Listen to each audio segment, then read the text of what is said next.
My name is Mitch Fuller, and I'm the Veteran Services Coordinator for Bluebonnet Trails, MHMR, on a consultant basis. And so one of my tasks in that position is to implement the peer-to-peer support program. I am a veteran of Operation Iraqi Freedom. I served there from January to December 2005. When you're in a military convoy or in a military vehicle in Iraq, you own the road. But it's nerve-wracking to be stuck in traffic in Baghdad. And this was early summer 2005, and this is about the time that the enemy was really beginning to perfect, IED capability. At checkpoint 19, you're at a place called Iskandariyah, which is just south of Baghdad. The TC, he said, "Sir, this is a word. Sergeant Folks was killed last night." As soon as he said those words, there was an explosion, and an IED exploded literally right outside my door. We were given orders to go out to a location where we believed that there was a Baptist Party member who followed Saddam Hussein at that time. The goal was to detain him, but it was kind of a capture or kill scenario. And we were the forward element that went into this home. I noticed that there were all sorts of people already on top of their roofs looking at the house that we were in. I thought my heart was going to beat out of my chest to feel like you were being watched, and you didn't know who was watching you. Your main mission is to do one thing, and that's to kill.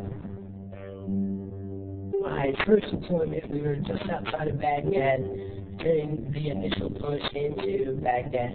Our sister unit was the unit that actually caught Saddam, was hit by an IED in Iraq, and it was definitely a life-changing experience.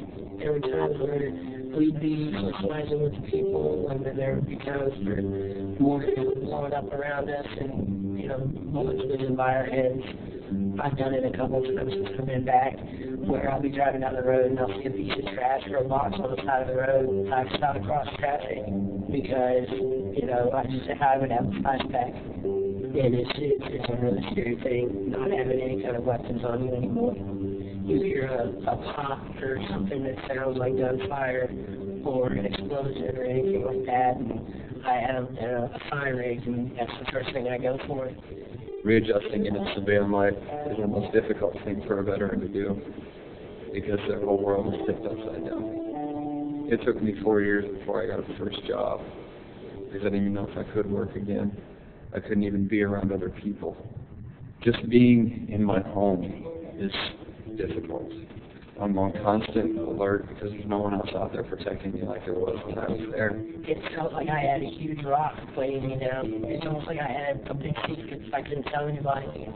They trained you up to 8 years, for example, training you how to, kill, how to survive. My biggest problem when I got back was they put us through 16 hours of trying to get you resituated in civilian life or in life itself. It wasn't enough time. It doesn't help when you're sent away to a war and they've been there a few years and you come back and people learn to live without you. They move on, and when you come back, you're not part of the family anymore. And so you just left the war and you come back and you have to learn to live in a different crisis. It takes a long time to get over that. I don't know if that's something that a veteran who's been through that will really ever get over, but it really is difficult. I like to think of it as a bunch of water behind a dam. Being in combat, you build that dam so strong and so thick that no water can get through. No emotions can come through that wall unless you lift the lever, When you come back into civilian life, that thing is overrun with water and it overflows. It actually drowns you out at times. You feel like you don't know how to retain that amount of pressure that's on you to be normal. You're now abnormal. You're the one that sticks out. I can tell you unequivocally that going through the training with fellow veterans helps me understand some things that I confronted when I got home 4 years ago. And veterans, we understand each other. There's a camaraderie. There's an esprit de corps. We speak the same language. We understand each other. There's an immediate, instant bond when we sit together because we understand and respect each other. when I got out of the Army, I was visiting and I was talking to counselors. Every counselor that I got was a civilian, and they say, okay, yeah, I understand when, you don't, you never had to shoot somebody, you never been blown up, you have no idea what I've been through, you don't understand. It's absolutely necessary to have somebody military or connection, because these people will not open up because of their staunch training. They will not open up. They're heroes, and that's what they have in their head. And heroes don't cry out and don't ask for help. But the minute they did get the connection to some of the military, they did open up. We're not counselors. We're friends. We're comrades. We've been through the same stuff. It's a brotherhood. And it doesn't matter how old you are. You could be World War II and still relate with a 19-year-old OES veteran. You're around other brothers and sisters who served in the military that want to come together, at least try, and speak about their experiences to one another, because they don't trust anybody else.